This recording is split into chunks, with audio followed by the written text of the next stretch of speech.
Okay guys, so today we are doing the oil change on this 1991 Toyota Celica. If you've been keeping up with this project, it has been a long time coming. So as far as the brakes go, they're all still good, but there are some rust in the front.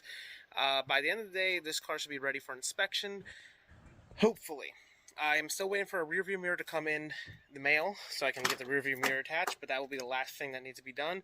As far as this door goes, this does not bother me anymore, but that's all duct tape, it's not wrap. Inside the interior, it does need to be cleaned, which I will be doing later today, or maybe later the week. I really don't know yet, but it is going to get a car wash by the end of the day today. However, it's going to get vacuumed out as well, and some pieces are getting thrown away or put in storage. And by pieces, I mean junk.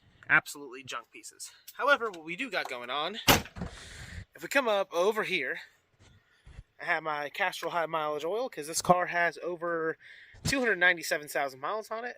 And as far as this goes, I had to go back to the store because I forgot the location of this filter. I can't get an oil filter wrench on that at all, and that thing is not coming off by hand. Oh my goodness. Yeah, and I'm not really the strongest guy in the world, but I'm definitely not the weakest guy in the world. So it's just on there tight. That happens with a lot of these Toyotas from what I read. So this one here is a nut, and that's the only reason why I use K&N. Not because it's better, not because it's the best out there in the world, because you know what? For this car, anything would do. But for this car, you definitely need a K&N filter with a nut on there. However, if you're skilled enough to weld a nut onto your regular filter, you can do that too, I guess. So I'm going to get into this. I just got to get my drain pan and a few other things out, and let's get started. We're all set up for the oil change. Just going to kick this underneath here. And I'm going to put my gloves on so I don't get oily. That way I can actually mess with my phone afterwards. Just need to now find out what size socket fits on that. Looks like it's a 14. Get that on my ratchet. Make sure my ratchet's going the right way. Looks like it is.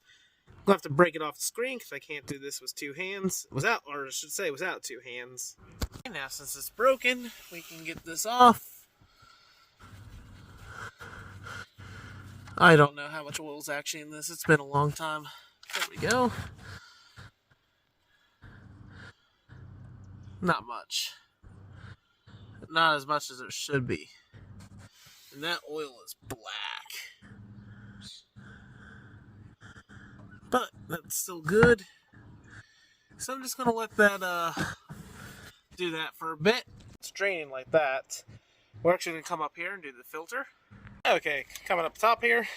Nice thing about this is it takes a wrench. And I don't think I'm going to be able to do this without removing. So let me undo this real quick. And now, since it's easy to get off, I can actually get this off. Okay, so once it's like that, you can just spin it off. Like so. I dropped it. But there's no oil to be spilled around, as you can see. And look at that. So much nasty oil. But that's why it's getting a new one. She's on there nice and snug, so like that. We're ready to pour the oil in here pretty much. And I did a no-no. I didn't take my dipstick out far enough, and I didn't undo this up here. My oil fill. But it's not the end of the world. I've done worse. Let's check on that drain plug.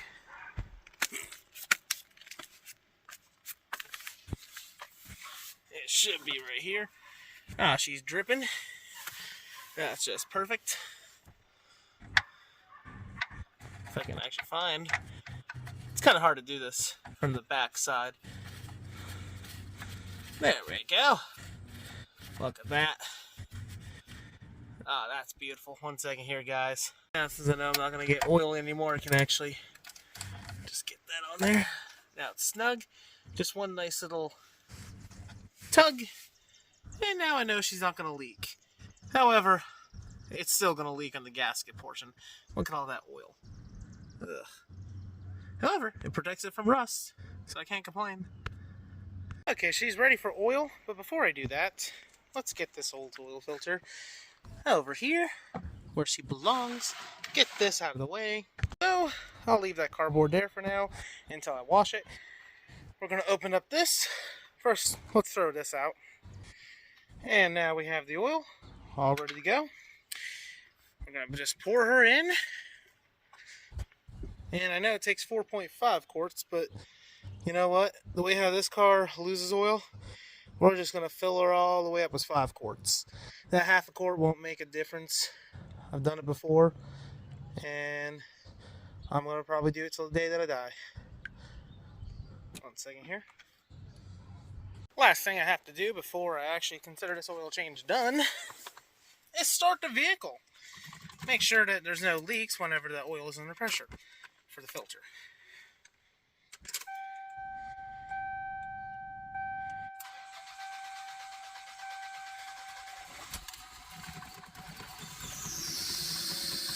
That's what happens when you have very old gas.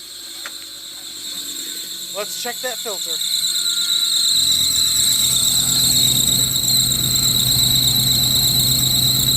Also has a very bad belt.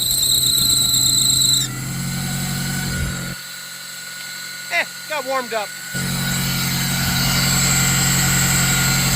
I don't see any leaks. No leaks. She's all done. Thanks for watching. And also, if you guys like my content, please share and subscribe. I'm going to start asking for some subscribers because I'm trying to get my channel to where I want it. So, thanks for watching, guys. Peace out.